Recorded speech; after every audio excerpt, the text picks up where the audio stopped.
Hello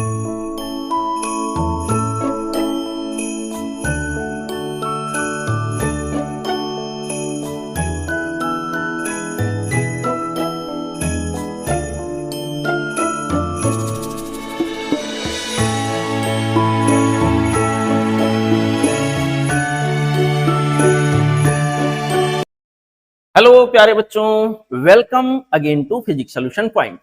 बच्चों, कल मैंने आपको एक वीडियो भेजा था जिसमें एलएन मेजर टेस्ट नंबर 11 का फिजिक्स का जो पार्ट था उसका सेक्शन ये हम लोगों ने सॉल्व किया था। उसका सॉल्यूशन मैंने आप सबको बताया था। आशा करते हैं वहां से जो भी आपकी प्रॉब्लम रही होगी वो प्रॉब्लम अब रिजॉल्व हो चुकी होगी।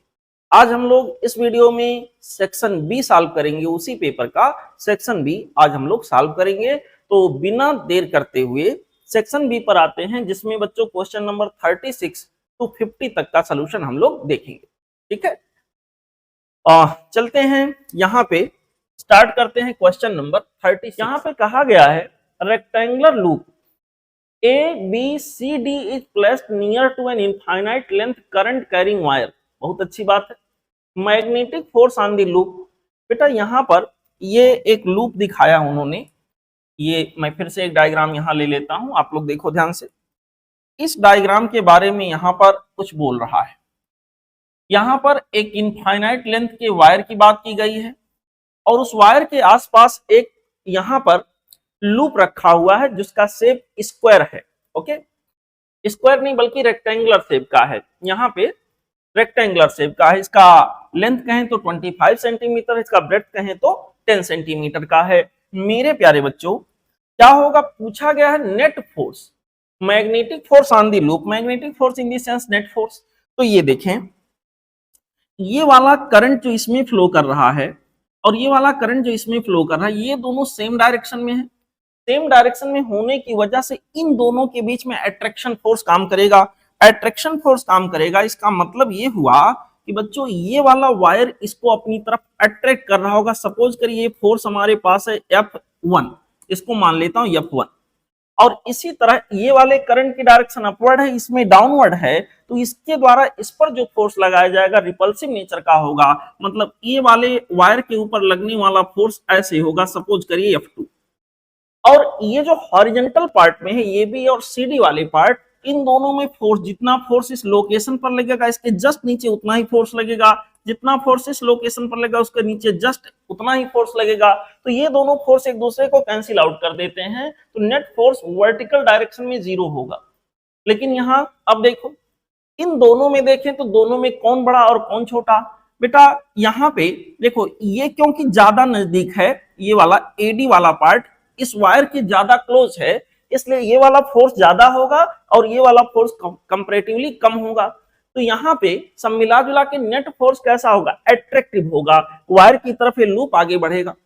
यहाँ पर बच्चों F1 ग्रेटर देन F2, मतलब नेट फोर्स हो जाएगा F1 माइनस F2, जो कि लेफ्टवर्ड होगा, जिसका नेचर कैसा होगा, अट्रैक्टिव होगा। तो पहली बात, रिपल्सिव नेचर का जो जो फोर्स दिया है उसको हम लोग यहाँ से हटा लेते हैं। अब स्पष्ट हो गया, हमारा ऑप्शन 1 और 4 में से एक होना है। कितना होगा, चलिए सॉल्व करके इसको फाइंड आउट करने का प्रयास करते हैं। देखिए यहाँ पे बच्चों पहले तो हम लोग निकालेंगे कि F1 कितना है। भैया F1 की वैल्यू हमारे पास हो जाएगा म्यू नॉट अपॉन 2 पाई। ठीक है, I1 इंटू I2, देखिए 25 इंटू 15।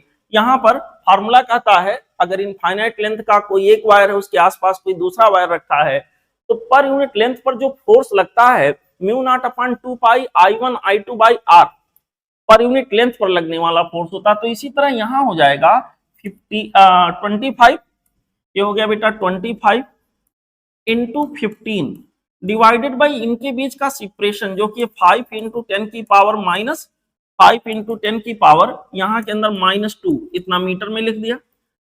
ये इसके पर यूनिट लेंथ पे लगने वाला फोर्स है। तो टोटल लेंथ इसका कितना है, ये वाला पार्ट कितना, 10 सेंटीमीटर का है, तो इंटू हो जाएगा 10 इंटू 10 की पावर -2। ठीक है, इतना मीटर। ये टोटल लेंथ पर लगने वाला फोर्स, ये F1 की वैल्यू हो गई। ठीक है बेटा, अब यहाँ पे F2 की वैल्यू सिमिलरली हम लोग निकालेंगे तो आ जाएगा म्यू नॉट अपॉन 2 पाई, यहां पर हो जाएगा बच्चों I1 I2 मींस यहां के अंदर हो गया 25 into 15 this much is divided by इन दोनों के बीच का परपेंडिकुलर सेपरेशन जो कि 25 प्लस 5 30 सेंटीमीटर का होगा, तो होगा 30 इंटू 10 की पावर -2 मीटर में कर दिया इसे, इंटू इसका लेंथ, इसका भी लेंथ बेटा 10 सेंटीमीटर है, 10 इंटू 10 की पावर -2।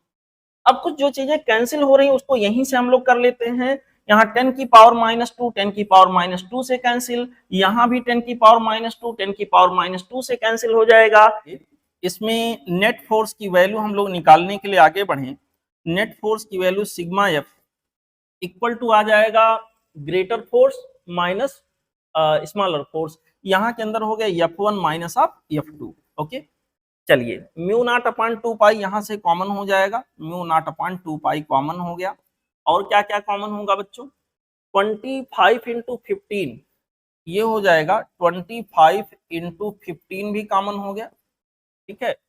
यहाँ पे इंटू 10 यहाँ 10 भी कॉमन हो जाएगा, ब्रैकेट के अंदर क्या बचेगा, ब्रैकेट के अंदर बचेगा यहाँ पर, यहाँ से बचेगा 1/5 और यहाँ से बचेगा बेटा 1/30 1/30, ठीक है। अब यहाँ पे आप लोग इसको सॉल्व करोगे, म्यू नॉट के जगह पे आप लिख सकते हो म्यू नॉट अपॉन 4 पाई की वैल्यू आप लिखते हो 10 की पावर -7, तो म्यू नॉट अपॉन 2 पाई की वैल्यू ये हो जाएगा, इसके स्थान पे मैं एक लाइन और बढ़ाऊं यहाँ, सिग्मा एफ इक्वल टू हो जाएगा 2 इंटू 10 की पावर -7 इतने की वैल्यू, 25 इंटू 15 इंटू 10, चलो जो भी आए 25 इंटू 15 इंटू 10, ठीक है। और यहाँ पर 1/5 माइनस 1/30 इसको जरा बैलेंस करो, यहाँ पे के अंदर आ जाएगा 6/30 5/30 1/6, इसका आंसर यहाँ पे आ जाएगा 1/6। ये पूरा आप सॉल्व करोगे बेटा, आंसर इसका फाइंड आउट करने का प्रयास करोगे तो इसका आंसर आपको मिलेगा 1.25 इंटू 10 की पावर -4 न्यूटन। और ये फोर्स कैसा होगा, अट्रैक्टिव होगा, यहाँ पे इसको वेरीफाई कर लीजिएगा। इसके लिए चॉइस वाइज देखें तो जो करेक्ट चॉइस होगा वो होगा ऑप्शन 1, ठीक।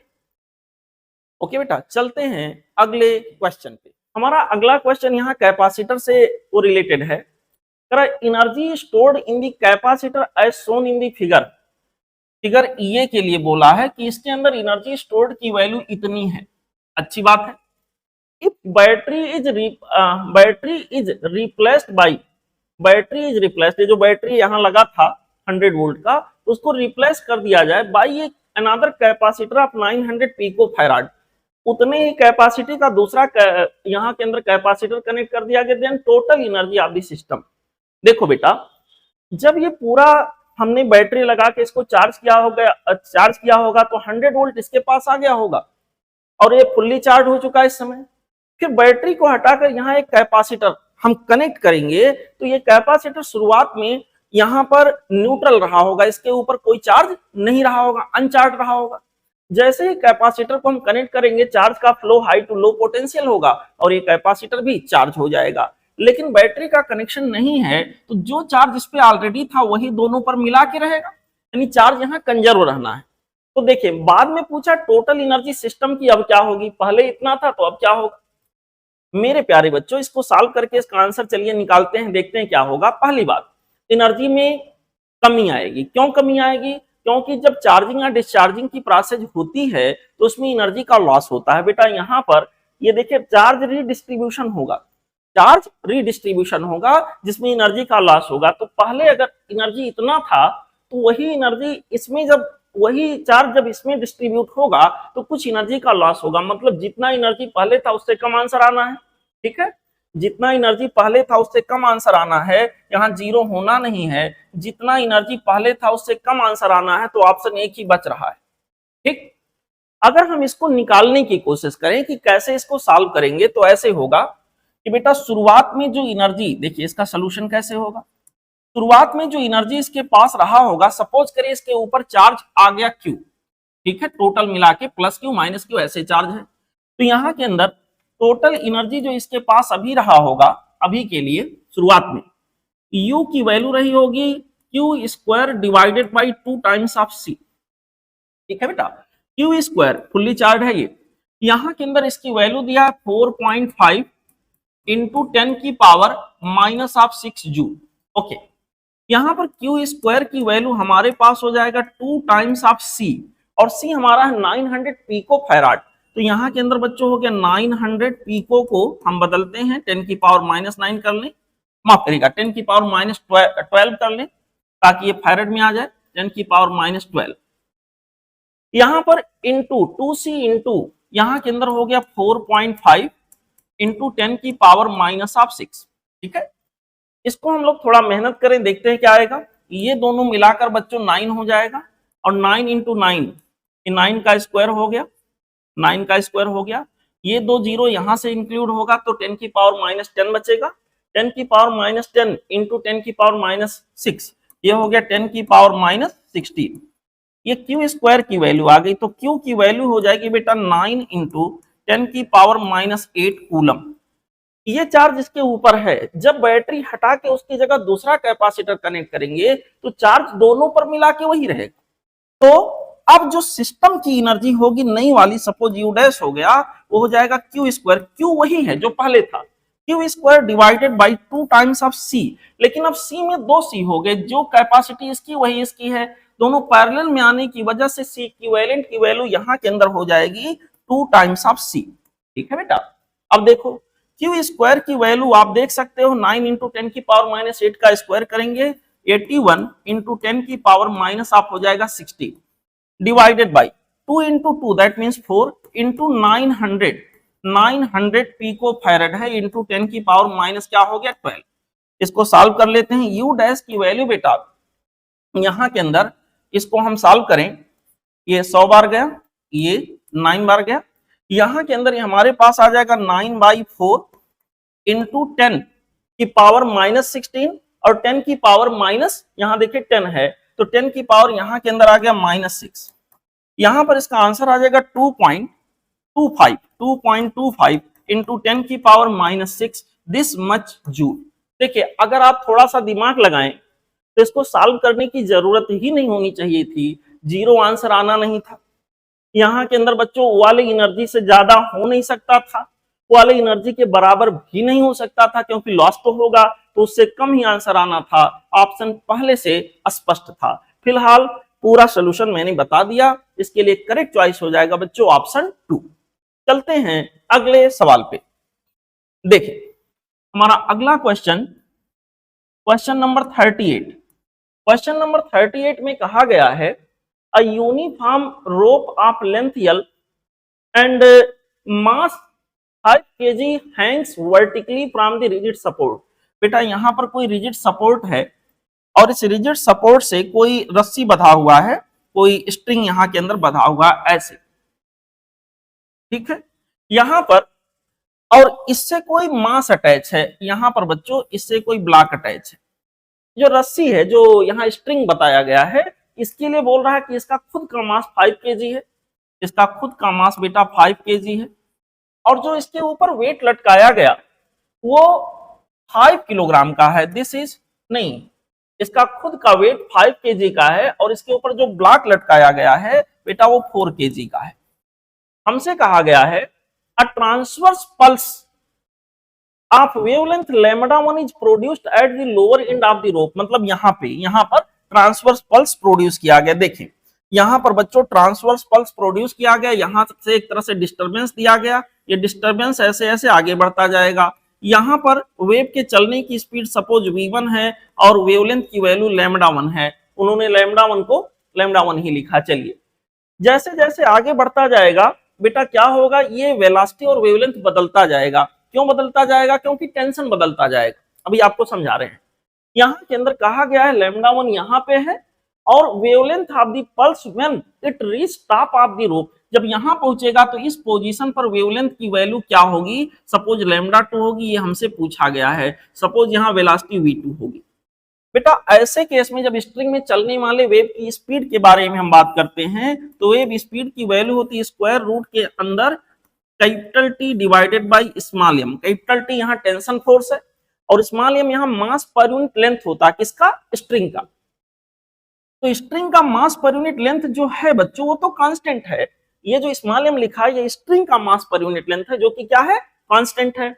यहाँ टेंशन फोर्स बदलता रहेगा तो इसका मतलब स्पीड, और आपको बता दें स्पीड और वेवलेंथ एक दूसरे के डायरेक्टली प्रोपोर्शनल होते हैं, और स्पीड डायरेक्टली प्रोपोर्शनल है स्क्वायर रूट के अंदर टी। ठीक है, इसका मतलब इस पॉइंट को मान लो मैं पॉइंट ये मान लेता हूं, इस पॉइंट को पॉइंट बी मान लेता हूं। तो बेटा यहाँ के अंदर हमारे पास ये पूछा लैम्डा 2:1 लैम्डा 2 बाई लैम्डा 1 की वैल्यू निकालने चले, तो स्क्वायर रूट के अंदर हो जाएगा T2 divided by T1। T2 क्या होगा, T2 यहाँ पे कितना टेंशन फोर्स है, और T1 यहाँ पे कितना टेंशन फोर्स है। बेटा टेंशन फोर्स यहाँ पे जो है, यहाँ का टेंशन फोर्स इक्विलिब्रियम में बेटा 4 mg के बराबर होगा। ये रस्सी इसको संभाल रहा, 4 mg वाले वेट को संभाल रहा है, यहाँ 4 mg फोर्स को संभाल रहा, तो यहाँ पे टेंशन फोर्स हमारे पास हो जाएगा 4g के बराबर, 4g के बराबर, 4 इंटू जी के बराबर। और यहाँ पर बच्चों टेंशन फोर्स की वैल्यू होगी इस पूरे का वेट 5 + 4 इंटू जी। तो टेंशन फोर्स हमें यहाँ पहले बताइए, ये हो जाएगा स्क्वायर रूट के अंदर 5 + 4 इंटू जी डिवाइडेड बाई, यहाँ पे टेंशन फोर्स केवल हो जाएगा 4 इंटू जी। जी तो वैसे भी कैंसिल हो जाना है बच्चों, यहाँ के अंदर इसका आंसर आ जाएगा 9/4 स्क्वायर रूट के अंदर, तो यहाँ के अंदर आ गया 3/2। इसका मतलब यहाँ पर जो करेक्ट चॉइस हमारे पास होगा बच्चों, यहाँ पे 3/2 आएगा, ऑप्शन हो जाएगा ऑप्शन 3। ठीक, ये था सोल्यूशन बच्चों क्वेश्चन नंबर 38 का। अब हम लोग आगे बढ़ेंगे अगले क्वेश्चन पे। देखिए अगला सवाल क्वेश्चन नंबर 39 आपके सामने यहां पे आ गया। कहा गया ये चार्ज पासिंग थ्रू ये register is moving is varying with time as shown in the figure. किसी रेजिस्टेंस से चार्ज का फ्लो हो रहा है और उसका वेरिएशन ऐसे दिखा, लीनियर वेरिएशन हो रहा है, चार्ज घटते घटते 0 हुआ और घटते घटते निगेटिव की तरफ जा रहा है, स्ट्रेट लाइन ग्राफ गया हुआ है। Amount of heat generated in time t is best represented as a function of time given by. मेरे प्यारे बच्चों देखो, यहां पर पहली बात किसी रेजिस्टेंस की, किसी रेजिस्टर के अंदर बच्चों चार्ज का फ्लो हो रहा है, इनफैक्ट चार्ज घट रहा है। तो अगर रेजिस्टेंस में से चार्ज घटता हुआ आ जाएगा तो आपको बता दूं यहां के अंदर चार्ज किसी पॉइंट पर घट रहा हो, बढ़ रहा हो, मतलब चार्ज का फ्लो हो रहा है, चार्ज कांस्टेंट नहीं है एक जगह पे, चार्ज का फ्लो हो रहा है। चार्ज का फ्लो हो रहा है इट मींस यहाँ पे करंट का फ्लो हो रहा होगा। करंट का फ्लो कैसे होगा, आई की वैल्यू बाई फार्मूला आ जाएगा dq/dt। अच्छा यहाँ के अंदर बच्चों dq/dt, अब dq/dt इस ग्राफ के लिए स्लोप हो गया। यहाँ पर देखिए y एक्सिस पर क्या है, चार्ज है, q है, और x एक्सिस पर t है, तो dq/dt का मतलब इस ग्राफ का स्लोप, और इस ग्राफ का स्लोप देखिए निगेटिव में आएगा। अगर मैं यहां से dq/dt निकालूं तो आ जाएगा माइनस में ये वाला एंगल tan कितना डिग्री, tan यहाँ के अंदर बच्चों tan थीटा। अब tan थीटा की वैल्यू यहां से सिंपली होगा दिस। ठीक है, यहाँ के अंदर बच्चों ये आप कर लेते हैं -5 डिवाइडेड बाई 1, यानी कि -5 के बराबर आ गया। ठीक है बेटा, अब माइनस साइन तो फिलहाल यहाँ डायरेक्शन को रिप्रेजेंट कर रहा होगा। मेरे प्यारे बच्चों बस इसके मैग्नीट्यूड से मतलब रखना है, dq/dt की वैल्यू सिंपली खाली मैग्नीट्यूड में रखूंगा 5, यानी यहाँ पर कांस्टेंट करंट 5 एम्पियर का चला होगा। करंट की वैल्यू क्या रही होगी, कांस्टेंट रही होगी, जो कि 5 एम्पियर के बराबर होगा। यहाँ पर बच्चों 5 कूलम चार्ज पर सेकेंड फ्लो कर रहा है, इट मींस 5 एम्पियर का करंट फ्लो कर रहा है। मेरे प्यारे बच्चों अब देखो आई की वैल्यू हम लोग निकाल लिए। अब जिस रेजिस्टेंस में से करंट फ्लो हुआ होगा उस रेजिस्टेंस में जो हीट प्रोड्यूस होगा बाई फार्मूला, क्योंकि कांस्टेंट करंट का केस है तो हम लगाएंगे I²RT।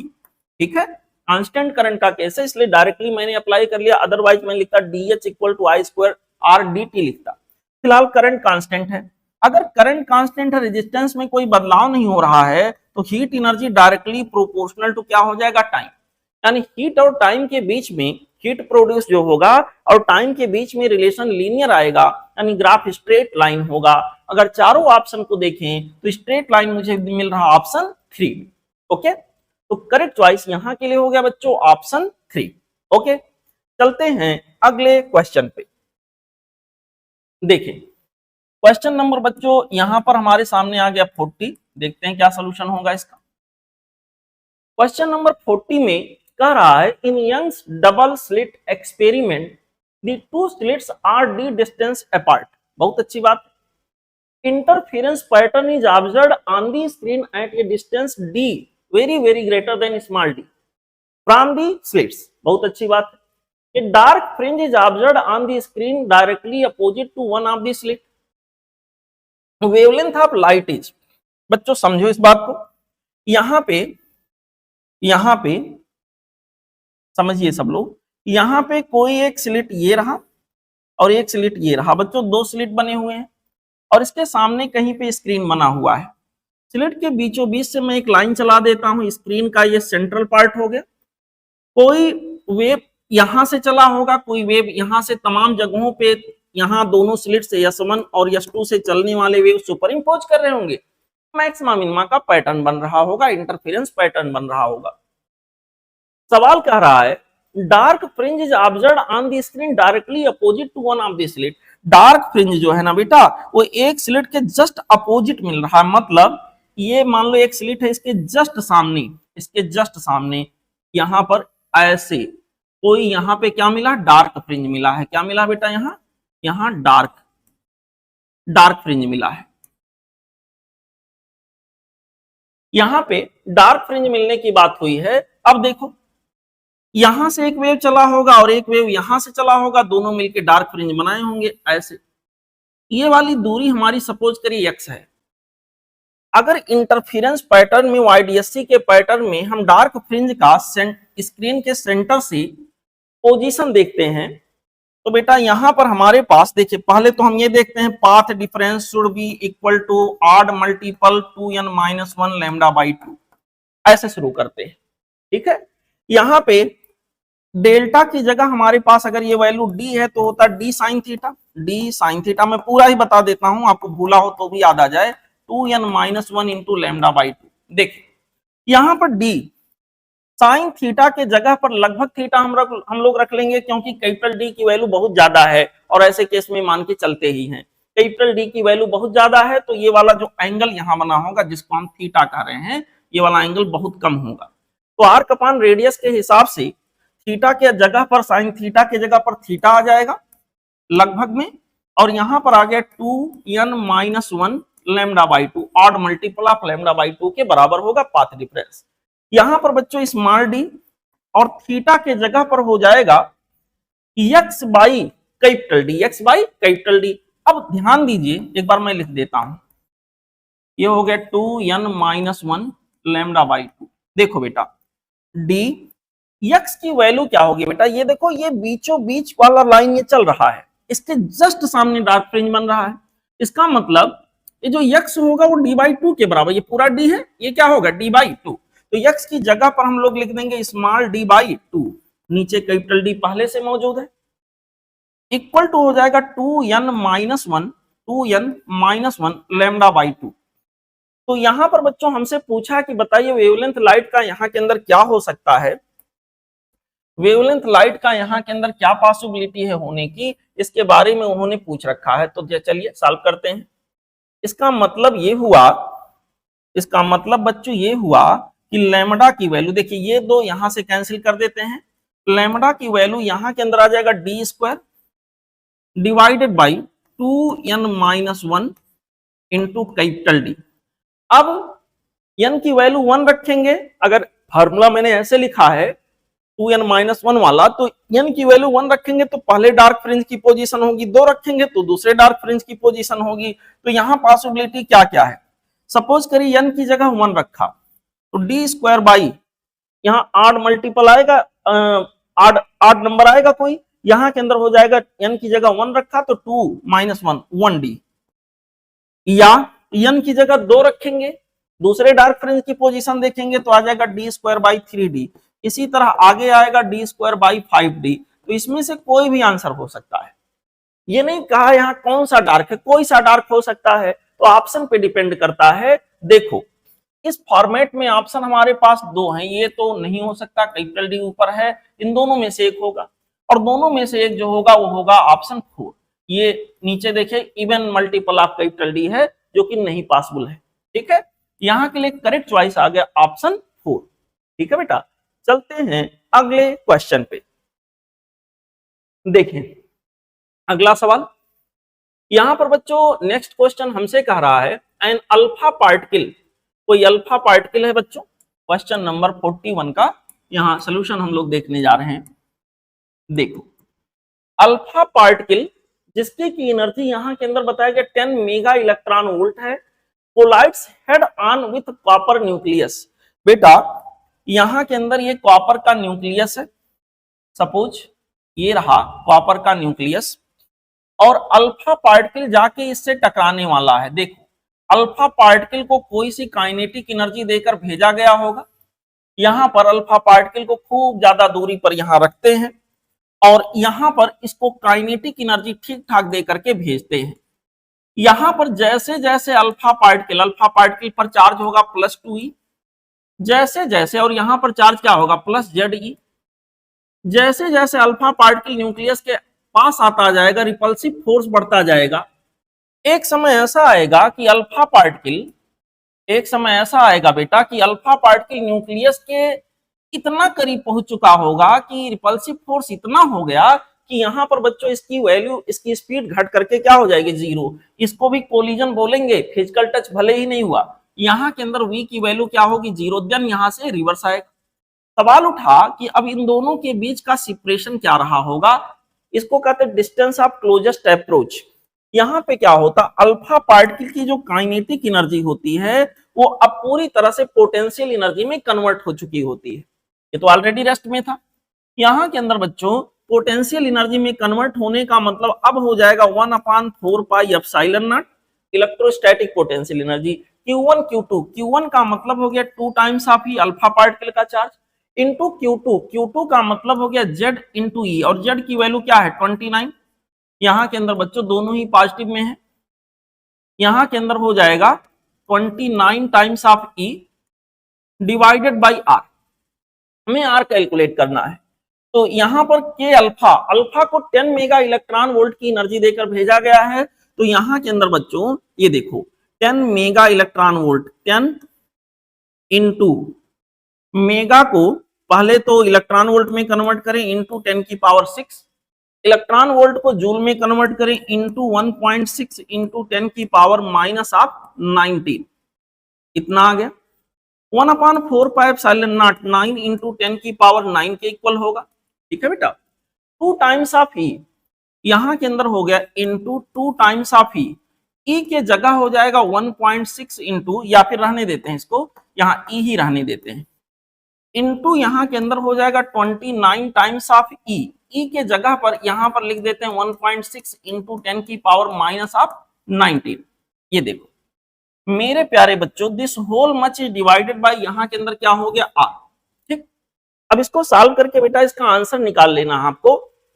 देखो ये वाला जो 1.6 इंटू 10 की पावर -19 है, अगर इसमें ई की वैल्यू लिखें तो वो भी उतना ही आएगा, तो ये दोनों एक दूसरे को क्या कर देंगे कैंसिल कर देंगे, और इस तरह से स्मॉल आर की वैल्यू जो हमारे पास यहां बचेगा बेटा वो हो जाएगा 9 into 2 into 29 into 1.6, 9 into 2 into 29 into 1.6, ये दोनों इंक्लूड होके बन जाएंगे 10 की पावर -10 इंटू हो गया 10 की पावर -10।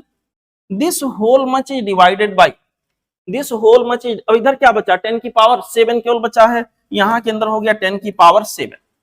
बच्चों इसको सॉल्व करके, पूरा सॉल्व करके आप लोग देख लीजिएगा, आंसर निकालोगे लगभग में इसका आंसर मिलेगा 8.4 इंटू 10 की पावर -15 मीटर। ये पूरा वेरिफिकेशन आप कर लीजिएगा। इसका करेक्ट चॉइस, फिलहाल करेक्ट आंसर ये आएगा, चॉइस वाइज देखें तो हमारा ऑप्शन आएगा 2। ठीक है, इसको आप चेक कर लीजिएगा। अब हम लोग आगे बढ़ते हैं बच्चों अगले क्वेश्चन पे। देख अगला सवाल क्वेश्चन नंबर 42 है, चलिए इसका सोल्यूशन देखते हैं। कहा गया the molecules of given mass of gas have RMS velocity 200 metre per second at 127 degree C and 1 into 10 की power 5 newton per metre pressure. When temperature and pressure of gas are respectively 227 degree C and this much, pressure की वैल्यू भी दिया है, RMS velocity of its molecule. मेरे प्यारे बच्चों RMS velocity gaseous molecule का जो होता है स्क्वायर रूट के अंदर हम लोग लिखते हैं आरएमएस वेलोसिटी के जगह पर हो जाएगा 3RT divided by am not, ऐसा कुछ आता है। अब आप लोग देखो यहां पर प्रेशर से कोई मतलब ही नहीं, मेन चीज यहां टेम्परेचर है। यहां पे बच्चों गैस वही है, गैस वही है, बस टेम्परेचर का परिवर्तन किया जा रहा है, प्रेशर से कोई मतलब होना ही नहीं है। RMS velocity directly proportional to square root के अंदर क्या आ जाएगा टी। तो यहां पर V2 डिवाइडेड बाई V1 अगर हम रेशियो निकालें तो आ जाएगा स्क्वायर रूट के अंदर T2 by T1। T2 227 degree C को अगर आप केल्विन में बदलोगे प्लस 273 करिएगा बेटा, यह आ जाएगा 500 kelvin divided by T1। T1 की जगह 127 डिग्री सी है, इसको केल्विन में बदलोगे तो आ जाएगा 400 केल्विन। ठीक है, ये हो गया स्क्वायर रूट के अंदर 5 डिवाइडेड बाई 2 जीरो हटा दिया, 4 का स्क्वायर रूट आ गया 2। तो फिलहाल रेशियो ही पूछा है, आरएमएस वेलोसिटी नहीं, V2 पूछा है। V2 की वैल्यू हो गया स्क्वायर रूट के अंदर 5 बाई 2 इंटू V1, और V1 हमको दिया गया 200 मीटर पर सेकेंड। यहां पर हो गया बेटा इसका आंसर 100 स्क्वायर रूट के अंदर 5 मीटर पर सेकेंड। तो ऑप्शन वाइज देखें तो यहां के लिए जो करेक्ट चॉइस होगा बेटा वो हो जाएगा ऑप्शन 4। ठीक, चलते हैं अगले क्वेश्चन पे। देखिए अगला सवाल हमारा क्वेश्चन नंबर 43 है। क्वेश्चन नंबर 43 बच्चों यहां पे एसी सर्किट से है। देखिए एक डायग्राम बना के दिया गया, इस डायग्राम को मैं यहां पे थोड़ा सा कट करके निकाल लेता हूं।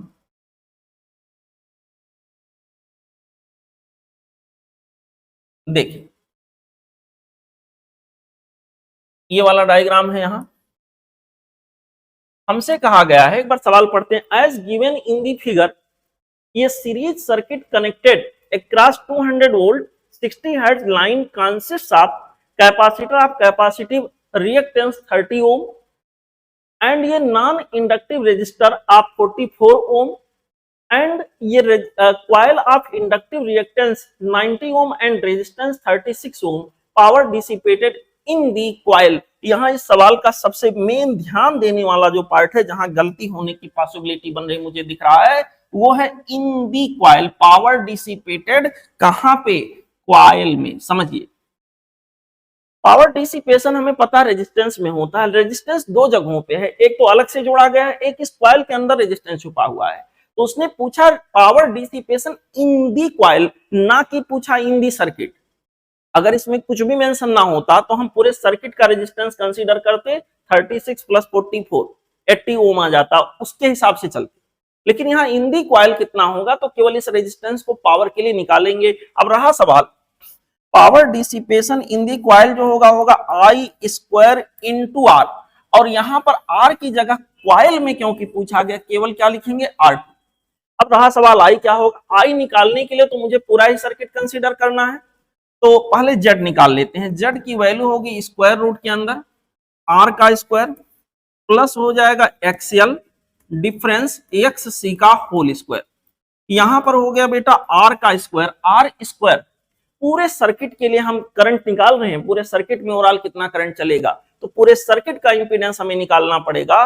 और पूरे सर्किट का इंपीडेंस निकालने के लिए पूरे सर्किट के आर को देखना, यहाँ 44 44 यहाँ 36 80 हो गया total 80 square plus XL difference एक्ससी।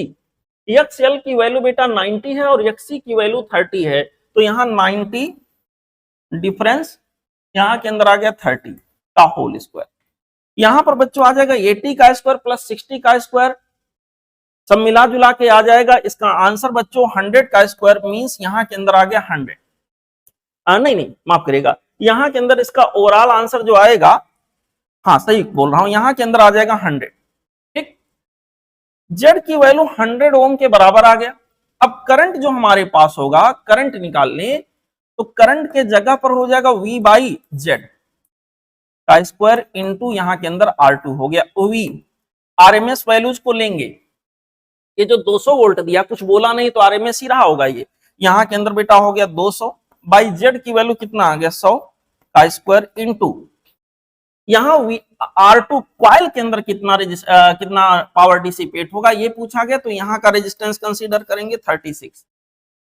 यहाँ पे बच्चों 2 का स्क्वायर हो जाएगा, जो कि यहाँ के अंदर आ गया 4 इंटू 36। 4 इंटू 36 आप करोगे, 36 इंटू 4 करोगे तो इसका आंसर आ जाएगा 144 वाट।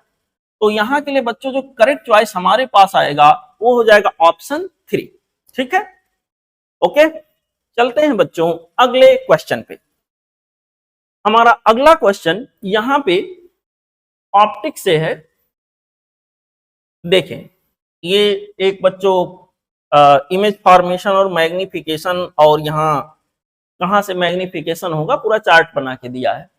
फॉर रियल ऑब्जेक्ट, पहली बात ऑब्जेक्ट रियल है। Match the corresponding entries of column first with column 2 where m is the magnification produced by mirror.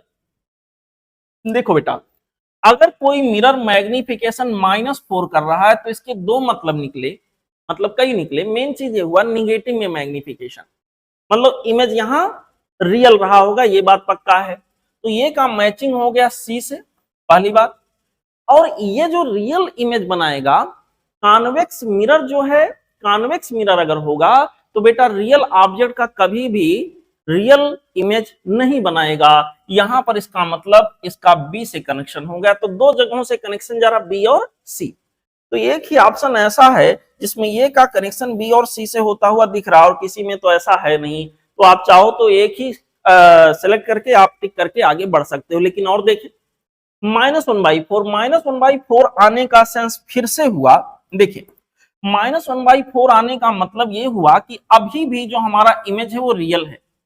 Minus में बेटा जो हमारा कॉन्केव मिरर होता है वो निगेटिव मैग्निफिकेशन ला सकता है, एक से कम भी, एक से ज्यादा भी, एक के बराबर भी। तो यहां इसका भी कनेक्शन इन्हीं दोनों से होगा, ये भी बी और सी से कनेक्टेड होगा। ठीक है, अब अगला चेक करें। अगला चेक करने जाएंगे बच्चों, तो यहां पे देखें क्या क्या हो सकता है। मैग्निफिकेशन +3 है। अब देखो, मैग्निफिकेशन +3, अब यहां पर यह है प्लस में मैग्निफिकेशन होने का मतलब इमेज पक्का है वर्चुअल रहा होगा। इसका मतलब यहां का कनेक्शन जो है, यहां का कनेक्शन जो हमारे पास हो गया डी से हो गया। अब वर्चुअल इमेज कौन बनाएगा? वर्चुअल इमेज कॉन्केव मिरर भी बनाता, कॉन्वेक्स मिरर भी बनाता है। लेकिन कॉन्केव मिरर जो वर्चुअल बनाता है वो बड़े साइज का बनाता है, मैग्निफिकेशन एक से ज्यादा आता है, एक से ज्यादा है। इसका मतलब इसका कनेक्शन बी और डी से हो गया, ये देखिए। ठीक है बेटा, इसी तरह बचा लास्ट वाला। लास्ट वाले में क्या है, मैग्निफिकेशन को देखिए ध्यान से। यहां मैग्निफिकेशन को देखिए +1/3 प्लस में है, मतलब यहां के अंदर जो इमेज होगा वो वर्चुअल होगा। मैग्निफिकेशन प्लस में है लेकिन एक से कम है, एक से कम मैग्निफिकेशन प्लस में अगर कोई दे सकता है रियल ऑब्जेक्ट के लिए तो है कॉन्वेक्स मिरर। मेरे प्यारे बच्चों, इसका मतलब डी का कनेक्शन कहां से हो गया? ए से हो गया। यहां पर डी का कनेक्शन ये से और डी से, तो यहां पर ये हो गया। इसके लिए करेक्ट चॉइस हो गया ऑप्शन 4। ठीक, चलते हैं बच्चों अगले क्वेश्चन पे। देखिए, next question is here. The question is saying copper calorimeter of mass 1.5 kg has 200 gram of water at 25 degree C. बहुत अच्छी बात है। 510 gram of water at 50 degree C is poured into it such that equilibrium temperature becomes 40 degree C. बहुत अच्छी बात है। If specific heat capacity of copper is 390 joule per kg per degree C, then specific heat capacity of water in kilojoule per degree C, kilojoule per kg per degree C क्या होगा? तो बेटा देखो ध्यान से, यहाँ पे एक कोई कैलोरी मीटर है, ध्यान दीजिएगा, एक कोई बच्चों कैलोरी मीटर है ऐसे। चलो ये इसका वाल हो गया। कैलोरी मीटर को एज ए कंटेनर में बना देता हूं, समझाना है बस, इसमें लॉजिक जो है उसको आपको समझना है। इसके अंदर पहले से पानी भरा हुआ है, इसके अंदर ना बेटा पहले से वाटर फील्ड है। ये देखिए, ये वाटर फील्ड है। कितना ग्राम वाटर है? 200 ग्राम वाटर है।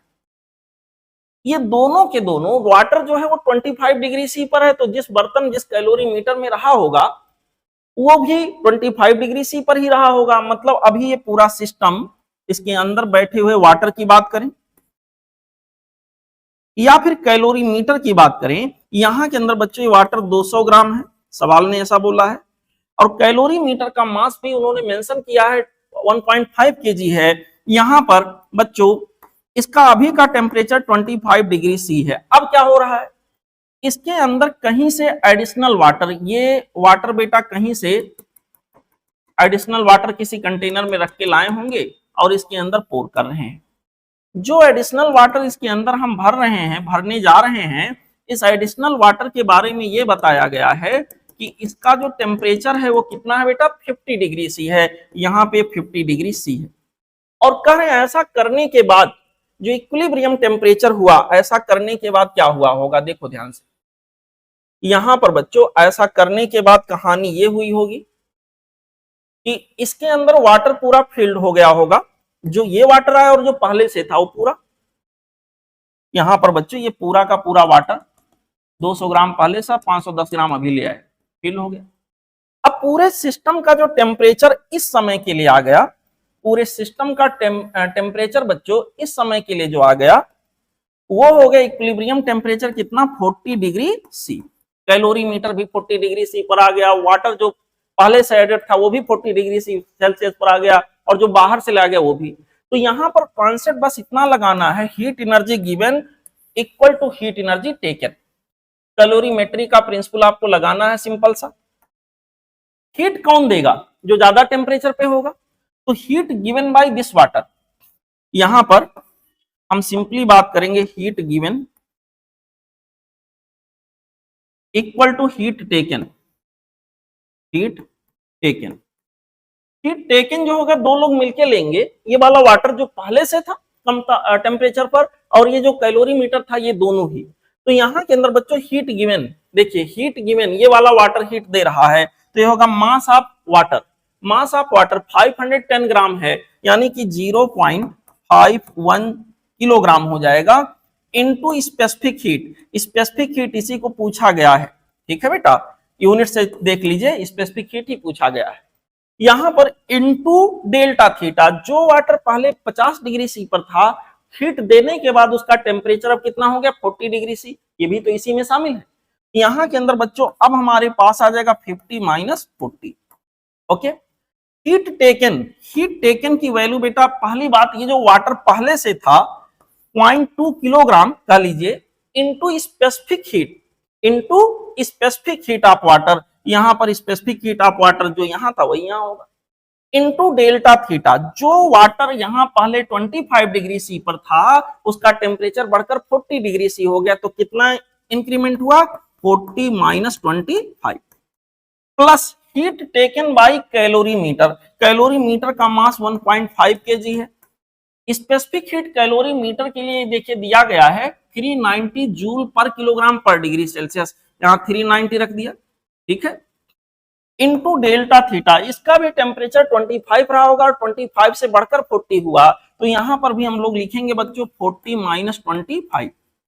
ये पूरा अल्गोरिदम, ये पूरा बच्चों इक्वेशन आपको सॉल्व करना होगा। स्पेसिफिक हीट आप निकालोगे तो आपको यहां के अंदर इसका आंसर मैं डायरेक्ट लिख देता हूं, आप लोग सॉल्व कर लीजिएगा, 4.18 के आसपास आएगा, इंटू 10 की पावर 3, ये हो जाएगा जूल पर किलोग्राम पर डिग्री सेल्सियस, या इसी को लिख सकते हो 4.18 किलो जूल पर किलोग्राम पर डिग्री सेल्सियस। ये इसका आंसर आ जाएगा बेटा, इसको आप चेक कर लीजिएगा। यहां के लिए करेक्ट चॉइस जो हमारे पास होगा वो होगा ऑप्शन 1।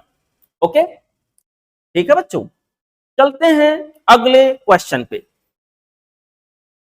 देखें क्वेश्चन नंबर 46 आ गया। क्वेश्चन नंबर 46,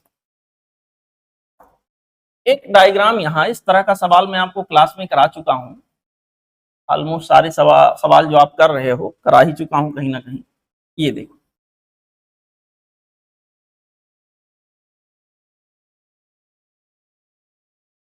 ये बेटा आपके सामने एक स्ट्रक्चर है, इसके बारे में थोड़ा सा पढ़ते हैं। कहा गया फ्रॉम ये uniform circular disc of radius capital R and mass 9m, इसका डिस्क का मास 9m था, ये small disc of radius r/3 is removed as shown. कहा कि the moment of inertia of the remaining disc about the axis perpendicular to the plane of the disc and passing through वो। मेरे प्यारे बच्चों देखो, ये डिस्क पहले पूरा था, सब कुछ ये भी था, ये बाद में इसको निकाल दिया गया, इतना पोर्शन सर्कुलर पार्ट इसको निकाल दिया गया। तो अब आप लोग समझो, पहले मैं इसको जूम कर देता हूं, खूब बड़ा सा कर देता हूं, ताकि ये जो कॉन्सेप्ट पूछ रहा हूं मैं आपको समझा पाऊं। मेरे प्यारे बच्चों, ये डिस्क पूरा था पहले, ये पार्ट जो मैंने शेडिंग किया, इसको निकालने के बाद जो बचेगा पार्ट, उसका मोमेंट ऑफ इनर्शिया ये वाले एक्सिस जो कि सेंटर से यहां पास होगा, परपेंडिकुलर टू प्लेन होगा, इसके अबाउट क्या होगा, तो यहां लगाएंगे सुपरपोजिशन प्रिंसिपल। सुपरपोजिशन प्रिंसिपल में बेटा ये होगा, moment of inertia of the system about this axis will be equal to moment of inertia. अब इसको दो टुकड़ों में माने, moment of inertia of this section जो कि निकालने जा रहे हैं, अबाउट दिस एक्सिस, इसका मोमेंट ऑफ इनर्शिया इसके about, plus moment of inertia जो इसको निकालने के बाद बच जाएगा, उसका भी moment of inertia same axis के अबाउट। फिर से सुनिए, पूरे सिस्टम का मोमेंट ऑफ इनर्शिया, यहां पर बच्चों इस पूरे डिस्क को मैं दो बॉडी का सिस्टम मान रहा हूं, एक ये और इसको निकालने के बाद जो बच जाएगा वो, तो पूरे सिस्टम का मोमेंट ऑफ इनर्शिया वाले एक्सिस के अबाउट इक्वल टू हो जाएगा moment of inertia of this disc about this axis, axis same होना चाहिए सबके लिए, plus moment of inertia of the remaining part about the same axis. अब हमें निकालना है, यहाँ I2 निकालना है कि जो रिमेनिंग पार्ट होगा उसका मोमेंट ऑफ इनर्शिया क्या होगा। तो बेटा यहां के अंदर ऐसा करने पर हमें क्या मिलेगा, I1 नहीं माफ करेगा, I2 रिमेनिंग पार्ट का moment of inertia equal to moment of inertia of the complete disc without removing anything, minus of हो जाएगा moment of inertia of the removed part. अब देखें ध्यान से मेरे प्यारे बच्चों, इसको ध्यान से अब सॉल्व करने की जरूरत है, गलती नहीं होनी चाहिए। देख, चलिए इसको सॉल्व करते हैं, इसको ऊपर रख देते हैं, यहां रख देते हैं। देखो सब लोग, यहां पे बच्चों मोमेंट ऑफ इनर्शिया की बात हो रही है कि I2 की वैल्यू क्या होगी, I2 की वैल्यू हो जाएगी बेटा I पूरे डिस्क का ये वाले एक्सेस के अबाउट हाफ mr स्क्वायर के हिसाब से हो जाएगा, हाफ मास को दिया उन्होंने 9m इंटू आर स्क्वायर, इसका जो रेडियस है वो हमको दिया है r, ओरिजिनल डिस्क का, यहां के अंदर half m r square, minus moment of inertia of this disc about this axis का ध्यान रखिएगा नहीं तो गलत हो जाएगा। अब मोमेंट ऑफ इनर्शिया I1 की वैल्यू निकालने जा रहे हैं। अच्छा पहले बताओ, इसका मैं स्वयं इसके सेंटर से जाने वाले एक्सिस के अबाउट निकालता तो आ जाता हाफ टाइम्स ऑफ इसका मास। अब देखो बेटा, इसका जो रेडियस है 1/3 है टोटल के कंपैरिजन में, तो इसका एरिया जो होगा, रेडियस अगर 1/3 है तो एरिया 1/9 होगा, ठीक है बेटा, 1/9 टाइम्स होगा, और एरिया अगर 1/9 टाइम्स है तो मास भी 1/9 टाइम्स होगा। तो अगर टोटल का मास बिना कुछ हटाए 9m था तो इसका मास क्या आ जाएगा m। फिर से सुने, इसका रेडियस r/3 है, टोटल का रेडियस कितना था, टोटल का एरिया जो होगा और इसका एरिया जो होगा, अगर उसका रिलेशन देखा जाए तो r स्क्वायर के डायरेक्टली प्रोपोर्शनल। तो यहाँ के अंदर बच्चों सब मिला जुला के अगर रेडियस r/3 इसका है तो इसका एरिया टोटल के एरिया के कंपैरिजन में 1/9 होगा।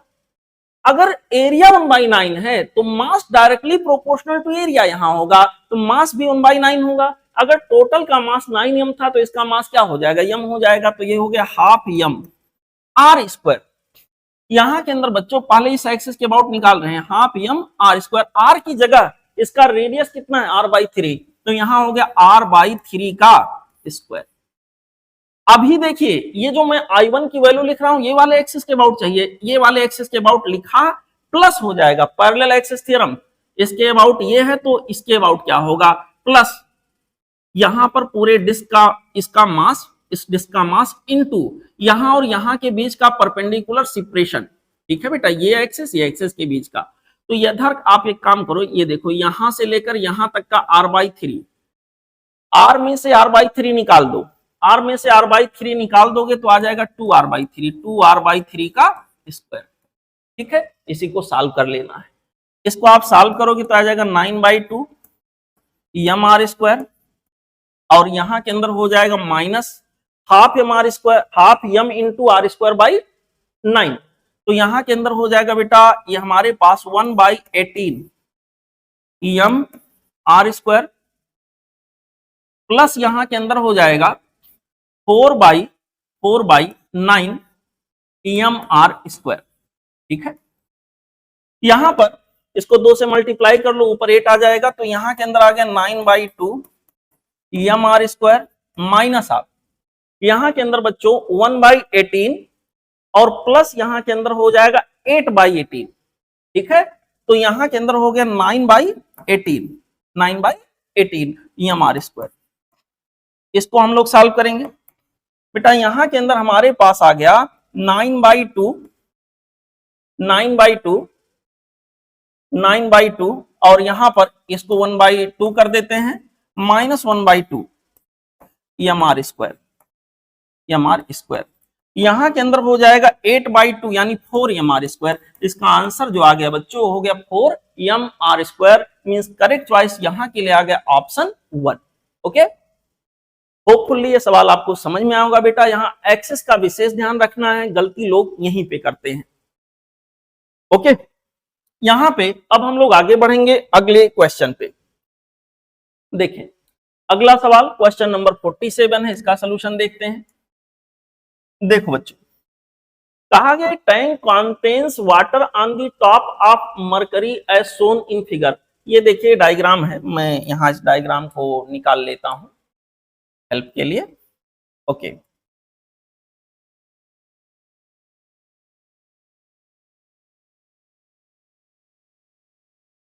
चलिए ये डायग्राम है बेटा। यहां पर देखिए कंटेनर है, कंटेनर में मरकरी भरा हुआ है और मरकरी के ऊपर वाटर है। अब इसलिए मिसबुल होंगे, वाटर ऊपर रहेगा। यहाँ पे एक क्यूबिकल ब्लॉक कोई सा है, किसी मटेरियल का बना हुआ, यहाँ फ्लोट कर रहा है। उसका कुछ हिस्सा मरकरी के अंदर है और कुछ हिस्सा यहाँ पर बच्चों कहाँ पे है, वाटर के अंदर है। हमसे कहा गया है कि बताए depth of the block inside mercury. Mercury के अंदर यहाँ ब्लॉक का डेप्थ क्या होगा? तो देखो बेटा, ये डेप्थ जो ब्लॉक का मरकरी के अंदर है, मैं इसको मान लेता हूं यहाँ के अंदर x। अब देखिए ये क्यूबिकल ब्लॉक है, कैसा है? क्यूबिकल ब्लॉक है। और अगर क्यूबिकल ब्लॉक है 10 सेंटीमीटर का साइड है, तो बेटा अगर ये x हो गया तो ये हमारे पास हो जाएगा 10 - x। ठीक है, अगर ये x हो गया तो ये क्या होगा? 10 - x होगा। अब यहां पर देखिए ये लाइन जो मैं बना रहा हूं, इससे ऊपर का हिस्सा ये वाटर के अंदर, इसके नीचे का हिस्सा ये मरकरी के अंदर है। हमको x की वैल्यू बतानी है। तो देखो सिंपली फ्लोटिंग की जो कंडीशन होती है सिंपल सी, कि यहां पर total upward force equal to total downward force. Total downward force बेटा यहां के अंदर हमारे पास होगा टोटल बॉडी का जो मास है इंटू जी। टोटल डाउनवर्ड फोर्स का मतलब टोटल वेट हो गया m इंटू जी, टोटल बॉडी का जो मास है इंटू जी। ये इक्वल टू होगा force of buoyancy, upthrust force. यहां के अंदर बच्चों upthrust force, force of buoyancy applied by water plus force of buoyancy applied by mercury. ठीक है, इसी को सॉल्व करना है, सॉल्व करके इसी का आंसर निकाल लेना है। तो देखिए बेटा कैसे होगा। वाटर के द्वारा फोर्स ऑफ बॉयंसी, आर्किमिडीज का प्रिंसिपल कहता है कि अपथ्रस्ट फोर्स जो होगा वो हटाए गए, फोर्स ऑफ बॉयंसी हटाए गए लिक्विड के वेट के बराबर होगा। मान लिया लिक्विड का, वाटर का मास mw ये हटा रहा है, इनटू क्या हो जाएगा g, प्लस मरकरी का जो मास इसने हटाया होगा, यहां पर उसको मान लेते हैं m फॉर मरकरी, इनटू यहां के अंदर आ गया g, इक्वल टू हो गया mass of total body into g। अब g यहां दोनों साइड से कैंसिल हो जाएगा। मास ऑफ वाटर, मास का मतलब डेंसिटी इनटू वॉल्यूम, यहां पर हो जाएगा density of water into volume of water. Okay, plus यहां के अंदर हो जाएगा डेंसिटी ऑफ मरकरी इनटू यहां के अंदर हो जाएगा volume of mercury, equal to mass of the body. देखिए बॉडी का, ब्लॉक का उन्होंने डेंसिटी दे रखा, मास नहीं दिया, डेंसिटी। तो यहां के अंदर हमारे पास हो जाएगा वॉल्यूम ऑफ बॉडी या ब्लॉक इनटू यहाँ के अंदर डेंसिटी ऑफ ब्लॉक इनटू यहाँ के अंदर बेटा आ जाएगा density of block, density of block, density of block, D ऐसे लिख देते हैं, डेंसिटी ऑफ ब्लॉक। अब देखो इसी को सॉल्व करके बेटा आंसर निकालना है। डेंसिटी ऑफ वाटर से दोनों साइड को डिवाइड कर देते हैं तो बचेगा वॉल्यूम ऑफ वाटर dw, यहां पर ऐसे कर लेते हैं बेटा, यहां पर हो जाएगा volume of water plus density of mercury, density of mercury divided by density of water into volume of mercury equal to यहां के अंदर हो जाएगा density of block divided by density of water into volume of block. अब देखो यहां solve करने का सिंपल सा तरीका, थोड़ा यहां जगह बना लेते हैं। देखो बेटा यहां पर वॉल्यूम ऑफ वाटर, अब यहां पर ध्यान ये देना है कि वाटर का वो वॉल्यूम हमें चाहिए जो जितना वॉल्यूम रिप्लेस हुआ। तो वाटर का जो वॉल्यूम रिप्लेस हुआ यहां पर length into breadth into height, L B into H, L into B into H, इसका लेंथ 10 रहा होगा, कितने पार्ट का, इतने पार्ट का जो ब्रेड्थ रहा होगा वो भी 10 सेंटीमीटर रहा होगा और हाइट जो रहा होगा वो 10 माइनस एक्स रहा होगा, यहां के अंदर आ गया 10 माइनस एक्स, ठीक, plus density of mercury upon density of water, मतलब रिलेटिव डेंसिटी ऑफ मरकरी जो कि 13.6 है, तो यहां के अंदर बच्चों इसको हम लिखेंगे 13.6। वॉल्यूम ऑफ मरकरी रिप्लेस्ड ये हो जाएगा यहां पे 10 इंटू 10 इंटू इतना पार्ट इंटू एक्स, ठीक है, ऐसे आ गए बेटा। यहां पर इक्वल टू हो जाएगा density of block upon density of water, density of block upon density of water का मतलब हो गया यहां के अंदर रिलेटिव डेंसिटी ऑफ ब्लॉक जो कि दिया 8.56, ठीक है। Volume of block, volume of block यहां के अंदर हो जाएगा बेटा, पूरे ब्लॉक की बात हो रही है अब इस बार 10 इंटू 10 इंटू 10, सॉल्व करेंगे बेटा 10 इंटू 10 कह लीजिए 100 से दोनों साइड डिवाइड कर देंगे तो ये सब कुछ कैंसिल हो जाएगा। यहां पर हमारे पास आ जाएगा 10 माइनस एक्स, यहां से आ गया, प्लस यहां के अंदर हो जाएगा 13.6 टाइम्स ऑफ एक्स, ठीक है, इक्वल टू यहां के अंदर आ जाएगा 85.6, ऐसा कुछ आ गया, ठीक है। सॉल्व करके बेटा यहाँ x की वैल्यू हम लोगों को निकालना है, इन दोनों को सॉल्व करेंगे ये आ जाएगा 12.6 इक्वल टू 85.6 माइनस ऑफ यहां के अंदर हम लोग कर देंगे 10, ये आ जाएगा 75, यहां x छूट गया, यह आ जाएगा 75.6, x की वैल्यू बेटा 75.6 डिवाइडेड बाई 12.6, इसको सॉल्व करोगे इसका आंसर आएगा 6 सेंटीमीटर। ध्यान रहे यहाँ पर 10 10 ये सब मैंने सेंटीमीटर में लिया है तो आंसर सेंटीमीटर में ही मिलेगा, इसका आंसर होगा 6 सेंटीमीटर, ऑप्शन आ गया 1। ओके, चलते हैं अगले क्वेश्चन पे। देखिए अगला सवाल हमारे पास है बच्चों क्वेश्चन नंबर 48। क्वेश्चन नंबर 48 में उन्होंने कहा है कि body of mass 1 kg begins to move under the action of time dependent force। यहां पर बच्चों कोई बॉडी के ऊपर फोर्स लग रहा है जो ऐसे दिखाया है 2 times of T into I cap, okay, plus 3 times of T square into J cap and 4 times of T cube into के कैप। ये बेटा न्यूटन में दिया है, इतना न्यूटन का फोर्स लग रहा है। हमसे कहा गया है what power will be delivered by the force at time T. Power delivered किसी टाइम पर, किसी पर्टिकुलर टाइम इंस्टेंट पे पावर पूछा है, मतलब इंस्टेंटेनियस पावर, और इंस्टेंटेनियस पावर हमारे पास होता है एफ डॉट वी, ठीक है। तो हमें वी निकालना होगा। वी निकालने के लिए पहले बात एफ की जगह हम लोग लिखेंगे एम इंटू ए, ठीक है बेटा, m into a equal to this whole much. चलो यहां पर मास की वैल्यू हमारे पास दिया 1 kg, तो मास की जगह अगर 1 kg हम रख देंगे 1 kg, तो यहां पर बच्चों हमारे पास एक्सीलरेशन की वैल्यू न्यूमेरिकली इतने के बराबर आ जाएगी जितना की फोर्स है, क्योंकि मास की वैल्यू 1 kg हो गया। इसका मतलब यहाँ एक्सीलरेशन हमारे पास आ जाएगा सेम थिंग जो यहाँ पर मैंने लिख रखा है ये पूरा हमारा एक्सीलरेशन के बराबर हो जाएगा। ये देखिए ऐसे आ गया एक्सीलरेशन, ठीक है। अब एक्सीलरेशन को अगर टाइम के रेस्पेक्ट में इंटीग्रेट कर दें तो हमें वेलोसिटी का इक्वेशन मिल जाएगा। यहां पर बच्चों वेलोसिटी, इसके जगह पर हम लोग लिखेंगे dv over dt equal to this whole much.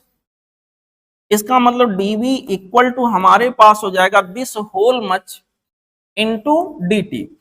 अगर हमें इसको सही कर लेते हैं, अगर हमें बेटा v निकालना है तो दोनों साइड को हमें क्या करना पड़ेगा, इंटीग्रेट। दोनों साइड, इस साइड में क्या है मैं रख देता हूं इतना हिस्सा, आ जाओ भाई, ये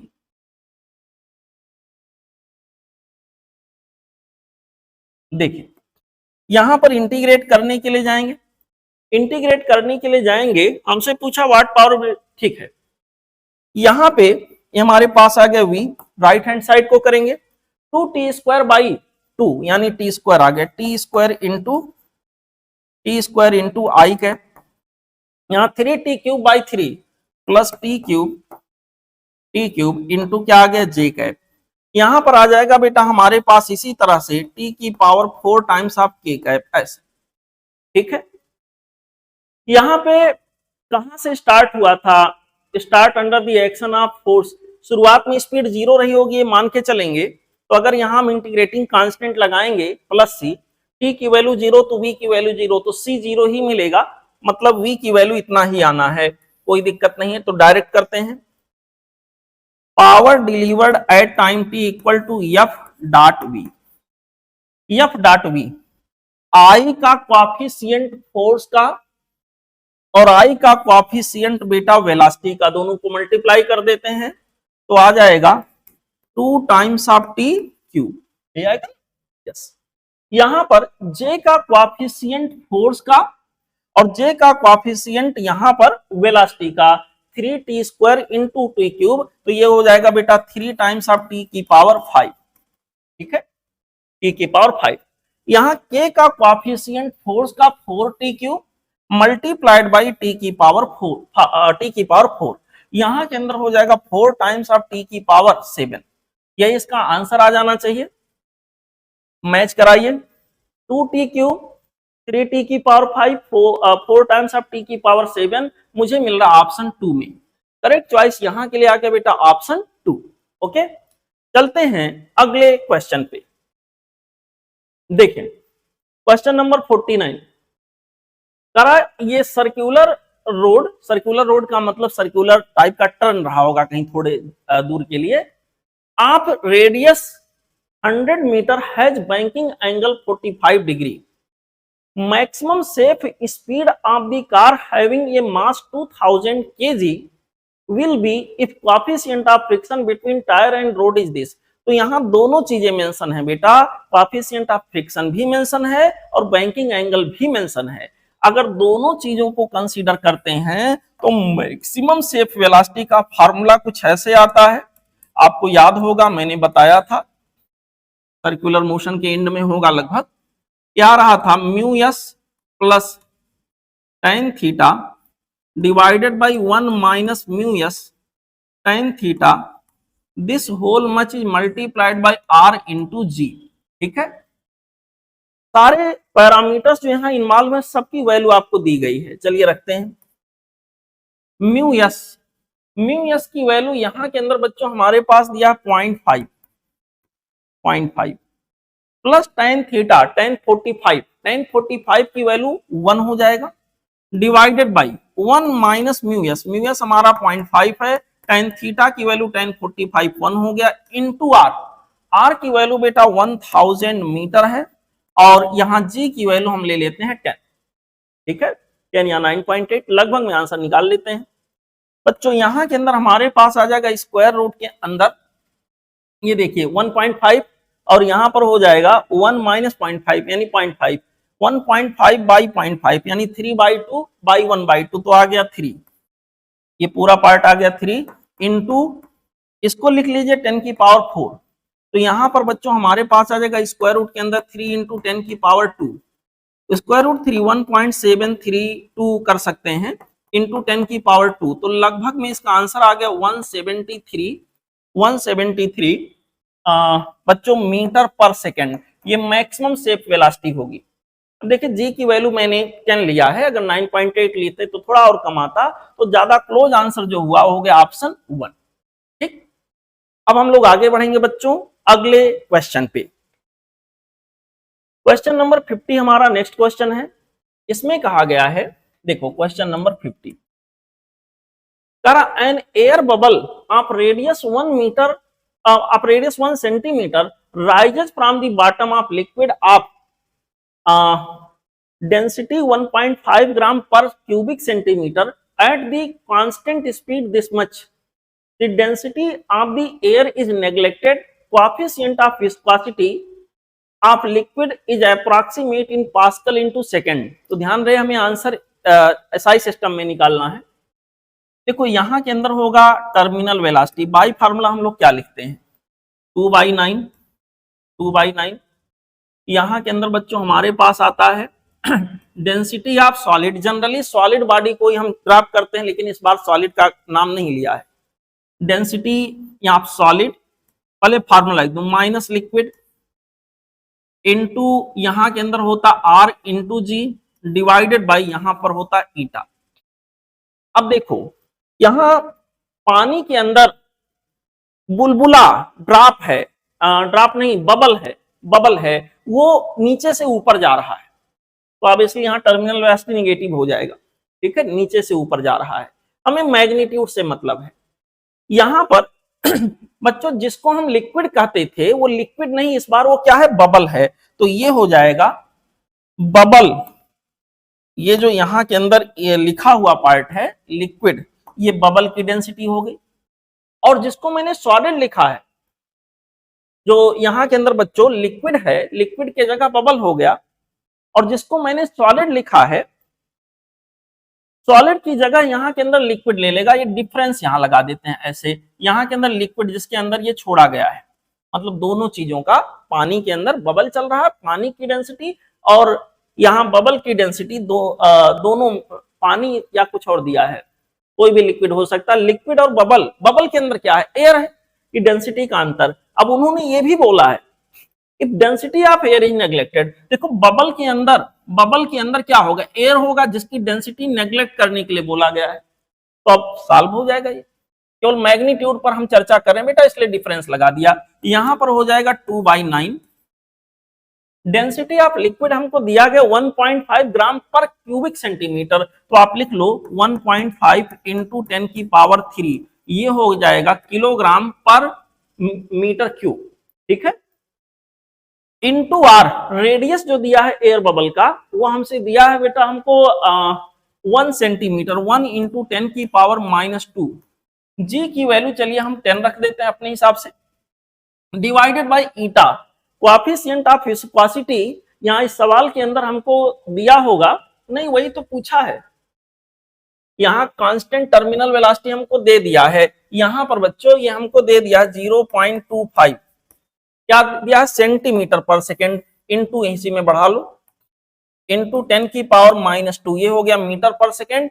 ईटा हमसे पूछा गया है बच्चों, ये पूरा आप सॉल्व करके इसका जवाब निकालोगे तो ईटा की वैल्यू लगभग में, एग्जैक्ट नहीं, लगभग में 130 के अप्रॉक्स में आपको मिलेगा। यूनिट इसका होगा पास्कल यानी Newton per metre square, into यहाँ के अंदर होगा सेकेंड। ठीक है, तो इसको सॉल्व करके आप लोग वेरीफाई कर लीजिएगा, इसका लगभग शायद 133 के आसपास आता है। अप्रॉक्स आंसर यहाँ आपको लेना है, सवाल में मेंशन भी है अप्रॉक्सीमेटली।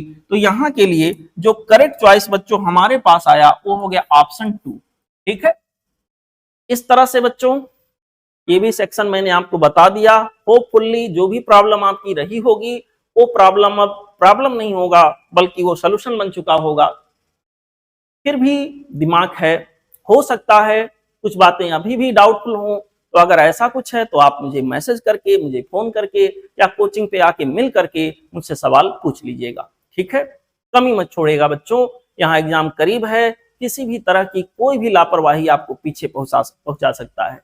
इसलिए अपना काम पूर्ण ईमानदारी से करते रहिए, आगे बढ़ते रहिए और हाँ मुस्कुराते रहिए। थैंक यू बच्चों।